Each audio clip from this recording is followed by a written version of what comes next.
बच्चों, क्या आपने कभी झूठ बोला है और फिर अपने मन के अंदर कुछ भारी सा महसूस किया है?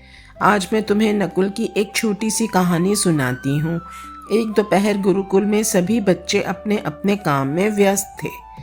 नकुल एक मिट्टी का घड़ा लेकर जा रहा था जिसमें पानी भरा था। अचानक एक छोटा सा पत्थर उसके पैर के नीचे आ गया। धड़ाम! घड़ा टूट गया।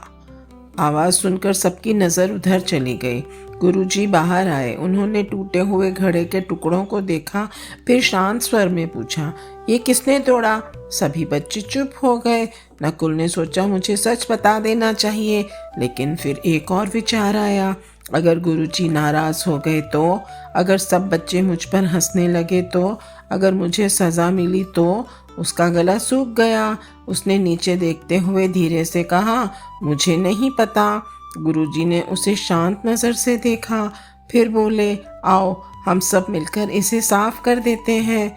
कोई डांट नहीं, कोई गुस्सा नहीं। बच्चों ने मिलकर घड़े के टुकड़े साफ किए और फिर कक्षा में चले गए। पाठ शुरू हुआ, लेकिन नकुल का ध्यान पढ़ाई में नहीं लग रहा था। उसके सीने में कसाव सा महसूस हो रहा था। उसके कानों में बार बार अपने ही शब्द गूंज रहे थे, मुझे नहीं पता, मुझे नहीं पता। वही 3 शब्द बार बार, वे उसके मन को बेचैन कर रहे थे।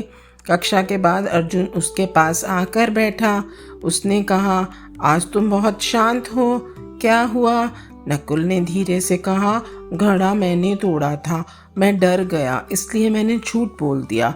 अर्जुन ने धीरे से कहा, जब मैं झूठ बोलता हूँ तो मेरे मन को शांति नहीं मिलती। नकुल ने सिर हिलाया, मेरे मन को भी शांति नहीं मिल रही। थोड़ी देर बाद वह खड़ा हुआ, धीरे धीरे गुरुजी के पास गया। उसके हाथ कांप रहे थे। उसने कहा, गुरुजी, घड़ा मैंने तोड़ा था, मैं डर गया था, मुझे क्षमा कर दीजिए। कुछ क्षण के लिए वहाँ शांति छा गई। फिर गुरुजी के चेहरे पर एक कोमल मुस्कान आई। उन्होंने प्यार से कहा, घड़ा टूट गया, ऐसा हो जाता है।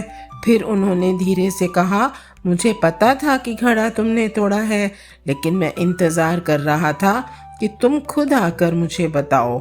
उन्होंने नकुल के सर पर प्यार से हाथ रखा और कहा, मुझे खुशी है कि तुमने सत्यम को चुना।